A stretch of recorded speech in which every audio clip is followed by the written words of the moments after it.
On this week's World of Saltwater Fishing, get ready for an adventure. We're going to leave TNT Marine in North Miami and cruise on down to Key Largo. The reason? Why, of course, to catch some fish. Stay tuned.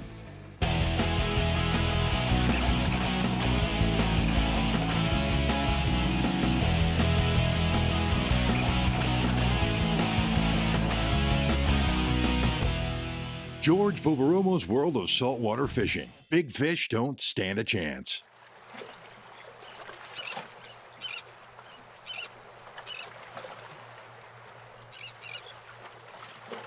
As many of my World of Saltwater Fishing episodes that we film out of Miami begin, it's at TNT Marine in North Miami Beach. And they're always kind enough to let me dock the boat there when we have a project. And the mission was to join up with my buddy Carl Grassi and have a nice, relaxing, enjoyable run from Miami down to Key Largo to split our time fishing between Hawks Channel, the rock piles there, some of the shallower patch reefs, maybe creep out to about a 50, 60-foot piece of reef. We're going to travel the Intercoastal Waterway, which is a real easy ride down to Key Largo, cut out at either one of the channels like Angelfish Creek or Caesar Creek. And of course, in Key Largo, you have a maze of tributaries and creeks and sounds to fish. Set up and start fishing off of Key Largo, make it a real simple day, a whole lot of fun. So with a live well filled up with pilchards and my production team of Rob the Sweet Green and Charles Gonzalez, Carl Grassi and I headed southbound in the Intercoastal Waterway. Simrad's auto routing makes navigating to new destinations an easy proposition. After pre-programming the draft, width, length, and height of your vessel, simply set your starting point and destination, and the unit will automatically calculate a safe and optimal route, avoiding obstacles the likes of shallow water.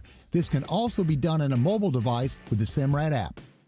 Visually is the different type of scenery that you get from Miami all the way down to Key Largo. Then you get beyond the city of Miami, you get under Rickenbacker Causeway, and you start hitting the open stretch of Biscayne Bay, and it just opens up for a while there. And then once you start getting into the Key Largo area, you start picking up some of these little islands and creeks.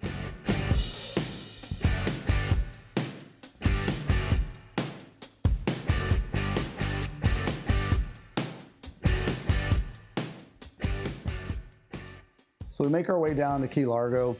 We go out on the patch reefs and we set up. First thing we need to do is put the chum bag out, get that going. We give that a couple minutes to start, basically getting the fish moving around behind the boat, get the ballyhoo up in there. So we can see chum is working and we're getting fish in the chum slick. So now it's time to fish. Just light tackle, fun fishing, 20-pound test braid spinners. We had a couple of 10-pound braid spinners, 30-pound fluorocarbon leader, 3-aught inline VMC circle hooks with a little sinker right on top of the eye of the hook. That's called a knocker rig.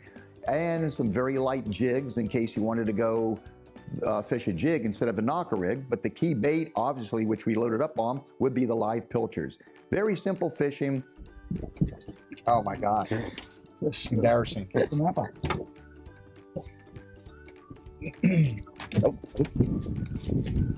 Little lane coming back in here, buddy. You're out.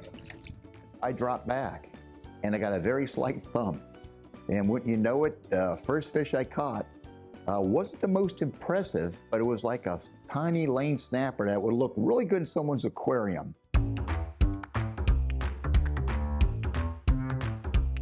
I'm looking back in the chum slick and I see what looks to be pompano, but I can't get a good visual on it. So I see them, and before I put my regular yellowtail rig down, I switch it up to see if I can catch one of those, what I think may be pompano. What do you? Yeah, it's not the real, that's why I just want to There you go, all right. Talk about, what did you find? So, what we thought were pompano, which is a really cool looking fish. Look at that. Come on, buddy, relax. We're gonna let you go. But now we know we don't have to waste our time targeting them. Probably someone eats them, but after a couple of minutes of messing around, sure enough, I hook one, and it's not a pompano, it's a palomeo. And it's a really cool looking fish. Hard to tell the difference when they're in the water, but once you get them out, you can see the lines.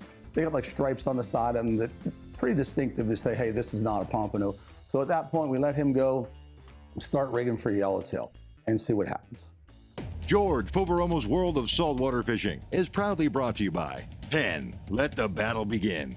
Mako. You'll find them where the fish are. Bass Pro Shops and Cabela's. Your adventure starts here. Mercury. George, we'll be right back. After our 2 groundbreaking catches, the Bottom Humper Fishing Net comes alive with nearly nonstop action. Carl Grassi and I are fishing the shallow patch reefs off Key Largo in the upper Florida Keys. All of a sudden, my rod just goes down, and that light braid is smoking off the reel. And before I could even tell Carl, anything, his rod goes down. There we go. What the heck came through here, Carl? Yeah. Whatever it is, we got one of a double here. How you doing, Carl? I'm doing good, but he's not stopping. I know I'm been losing line pretty good here too myself. How you doing back there, George? I try and get him on the surface. I like to have a look at it. I'm doing the same thing, just so you know, just not as successful I might as be you. getting close here. Mine's See what we got. way out there. I still got about another 100 yards to go. Still shaking his head. Oh, cool. Oh man, big old crevalle actually. That makes sense. Yes, sir, As Carl. hard as it ran. I'm gonna be coming back at you in a sec, because he's coming back around. Big Jack. How you doing, my friend?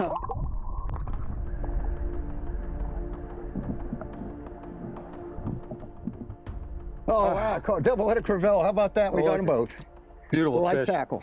I think I had asked Carl, here, you want the net? And I look over, he already got his in a boat. I didn't even see him land his, but here we are, a doubleheader of big Jack crevalles. Now, you want a good, sensational light tackle fight? Here you go right there. You get a Jack crevalle in that size, and let me know how you do. For sheer aggression and powerful fights, pound for pound, the Jack crevalle has few rivals. Primarily an inshore and nearshore coastal species, Jack crevalles never journey far from abundant food sources, be it schooling mullet in the creeks and intercoastal waterway, pilchards and ballyhoo over the patch reefs, or shrimp boats coloring their hulls. Best bet, a frisky live bait free line near the surface or fished on bottom will score, as will a rapidly retrieved surface plug. Keep the tackle light, 20-pound test and under. In artbypasta.com from Catch to Canvas Rendering. Catch the canvas, baby. Let's get out to about 50, 60 or so feet of water, pick up some good structure out there, and throw the hook and just try a little bit deeper this time, and that's exactly what we did. I went ahead and set up again, and I put a little heavier weight on this time, set it out there and see what happens. Put a pilchard down, and sure enough, I get this really cool looking tropical reef fish. What you have? Looks like That's a nice, Carl. reef fish. That's really nice. It's extraordinary. I think so, and just to think I took a break from rigging a mutton rig to come see this. Look at the teeth on that. Now, little that is girl. actually, look at the colors, really. You take it to look at the beauty of that. What do you think he eats? Your bait. And nice size, good fight, believe it or not, but not what I'm looking for. Let it go, and that was the end of that. All of a sudden, George hooks up. He's got a barracuda. Pull it in, get the barracuda off. I throw a line out. All of a sudden, I hook up. I got a nice fish, and as it's coming up, the barracuda eats that. It was a blue runner, bit him right in half. I was messing around him a little bit, and then all of a sudden, he got it. So that was a pretty cool catch. Cuda's got to eat too. So Carl had the hot hand when we hit this spot. His rod goes down, he's fighting a fish, and up comes a beautiful yellow jack. You got him coming off the bottom? I did, till then. Woo. It picked it up so easy. I just felt it It was moving. off the bottom, huh? Yeah. Here it comes. That's how I look. It's, whoa! There you go. That's an amazing sashimi right there. Well, Carl, Look at that. that is a beauty. And I knew that Carl was going to take that one home for him and be a little selfish that night for dinner. But he's my guest. Put it on the ice, and there's one yellow jack to add to the tally, and we go back to it again. So we're fishing in 60 feet of water, and we have a real strong current. So one of the neat things about the current is it works with you sometimes and it works against you. It puts your chum way back there, but when it puts the chum way back, it also puts the yellowtail way back. Off the bottom, Carl? I floated one back, yeah. He ate the floater? Yeah. Okay, good. Well, no, I have a jig head, but I just kept letting line out. He's coming right up. Looks like a tail. It is a tail. Nice Nice tail, Carl. Whoa, check that. That's a little Man, fine. I'm even impressed. George, it's not often that I impress you, but I'm glad I all did. the time. Sometimes you just impress me more than other days. Okay. And it's a cool fight because the fish is pretty far back. You're trying to keep them out of the structure on the bottom, get them to the boat. It was a great, it was fish after fish after fish. So it was a lot of fun. Cool. All right. So I start dropping way back again, go back to my old routine. It seems like the further back I go, the better the fish are. Drop a line probably about 75 feet back. All of a sudden, I get hammered. Just fighting like crazy. Boy, it's enjoyable and tedious at the same time. It's a monster yellowtail. Is it? Yeah, you might need a net. I'm not exaggerating. Oh no, it's a mutton.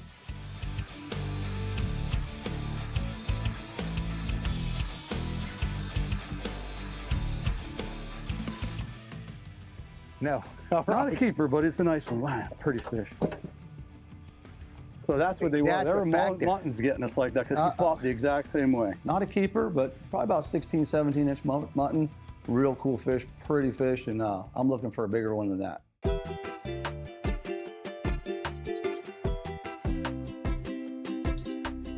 After a fun day in the shallow Key Largo patch reefs, I treated our team to lunch at Gilbert's Resort. This Florida Keys landmark is off the first exit upon entering Key Largo, just past the 18-mile stretch. Gilbert serves up drinks, appetizers, lunches, dinners, and on weekends, live music ramps up the party atmosphere. There's even a beach here. After topping off on fuel, we pulled my Mako 214 right up to our lunch table. Coming to and from Miami by boat is an easy and enjoyable adventure. George Poveromo's World of Saltwater Fishing is proudly brought to you by Simrad. Rapala holds the world record for world records. Suffix always use the best line. Starbright Boat Care Products, blending technology with performance since 1973. George, we'll be right back. With an action-packed day one behind us, Carl Grassi and I decided to make that Miami to Key Largo run once again. This time, we'd fish the creeks winding through northern Key Largo at the top of the Florida Keys chain. Day 2, I got 2 days out of them. And the crew. And same thing, TNT Marine, dark and early, loaded up. We got our bait, we got our ice, and we're headed towards Key Largo. This day, we're gonna take advantage of the nearshore stuff, the creeks, the sounds. One of the neat things about heading down the intercoastal waterway is you have bridges you have to stop at. There are no wake zones. So what we like to do is troll. One of our favorite places to troll is right downtown Miami. Put out a Rapala CD18. If the water is sitting there 18, 20 some odd feet deep, 15 feet deep. And it seems to be the most productive for a grouper. So we went on the troll, and sure enough, we weren't trolling, I would say 10 minutes, and all of a sudden, bam. I gotta keep the boat going. Don't get rocky up, buddy.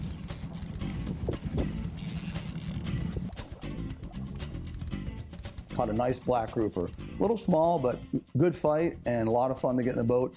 The Rapala CD18 and the CD14s are the go-to lure. Early in the morning, we got the skunk out of our boat in Miami. Throwing a Rapala plug, we let that go. We had a goal. We got to get down to Key Largo. Pick up, got out of that no wake zone, made our way down.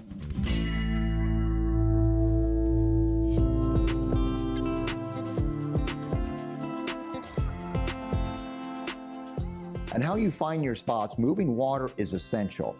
And you look at all these different creek mouths or tributaries and try to find where a lot of good water flow is going through there, but try to find some areas where there's some kind of structure.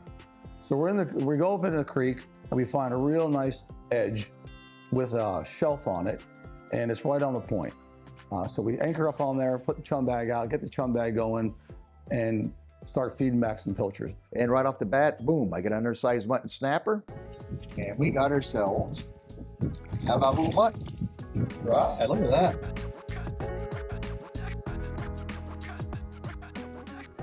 Very nice, that didn't take long. Well, as usual, that's my patented release. You know how that goes. You got to make it look good, the right amount of angle and English to it, and boom, hard to duplicate.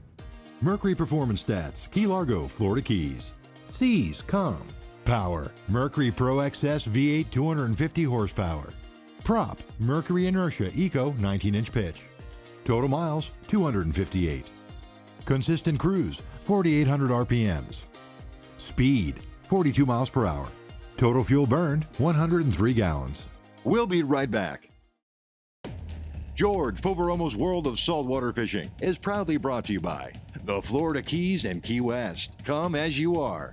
ACR, the leader in marine safety electronics. Float on boat trailers. Make it easy. Make it dependable. Make it float on. VMC, your expert in hooks. Art by Pasta, real life art. Visit artbypasta.com. So we started picking it away at undersized button snapper and having a blast at it too. And of course, then the predators fish come to play. And in this case, I hook up.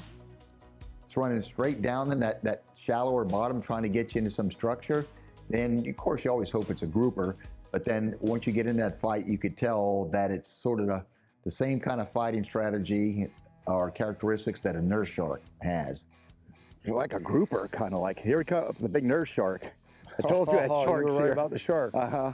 All right, here we go. You were right about the shark, George. You said it. The fool or the spoiler, you think you'll get a grouper, we'll start the fight, and then all of a sudden you realize you got yourself a nurse shark. Despite predator fish, the likes of barracuda and sharks becoming more prevalent, Carl still managed to avoid them and catch a variety of sought-after creek inhabitants. Moving this way, it's getting bigger. It looks like a tail or something. You get small yellowtail. Yellowtail. A creek yellowtail. All right.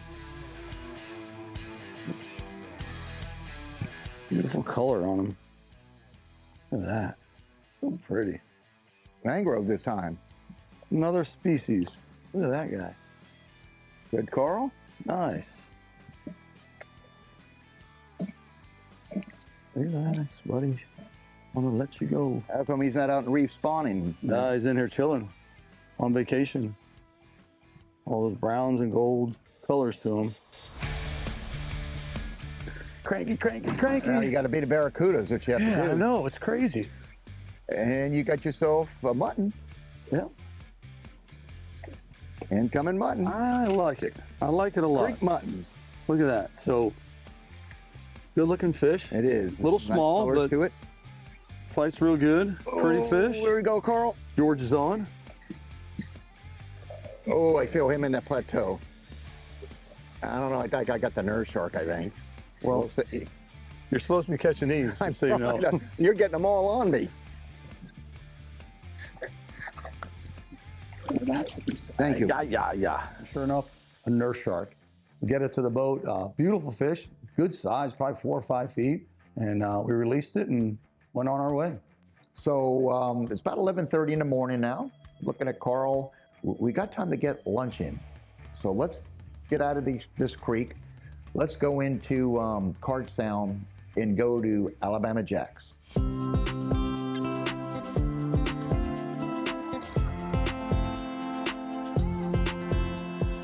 Another Upper Florida Keys landmark is Alabama Jacks. Situated on Card Sound in northern Key Largo and not far from some of the creeks we were fishing, I steered my Mako 214 to Alabama Jacks and docked the boat. After bending the rods in a variety of inshore species, I treated our team to lunch before heading back to Miami. We enjoyed an assortment of appetizers, including their famous conch fritters and lunches. The atmosphere here is old-style Florida Keys and open air. Afterward, we boarded my boat and set forth for Miami's Biscayne Bay and ultimately T&T Marine in North Miami. It's been a fun day and a half for sure. So we start charging back. And it's just, again, nice, relaxing run.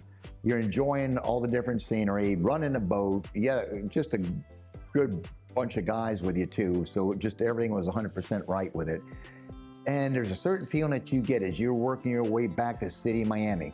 And all of a sudden you just peer out at that horizon and here it is, city of Miami starting to rise up and comes into clear view, that feeling, you're home. There it is, there's home. So here we are, we got back to T&T safe and sound, and just reminiscent about the whole trip. One of the neat things is when you leave out of Miami Beach there and you head towards Key Largo, it's a very simple trip. There's a lot of things you could do. There's a lot of fish you could target, different species and stuff like that. So you just have to put the time in and you're gonna have a great day. And the weather doesn't really matter. It doesn't matter if it's blowing 20 knots, you can still fish the intercoastal waterway or the channels and creeks. So whenever you have a day where you can't go offshore, stay inshore and enjoy yourself. We just had an enjoyable time on this adventure. If you've not done that run and you're in that general vicinity, be it Fort Lauderdale, Miami, whatever, take your boat and make that run. And I guarantee you do it one time, you'll be coming back for more and more and more. If you're a fan of our show, keep up with our adventures by following us on social media. I'm on Instagram at George Poveromo, and on Facebook, go to facebook.com/George.Poveromo. You can also watch your episodes at any time on YouTube at George Poveromo TV. We'll see you on the water.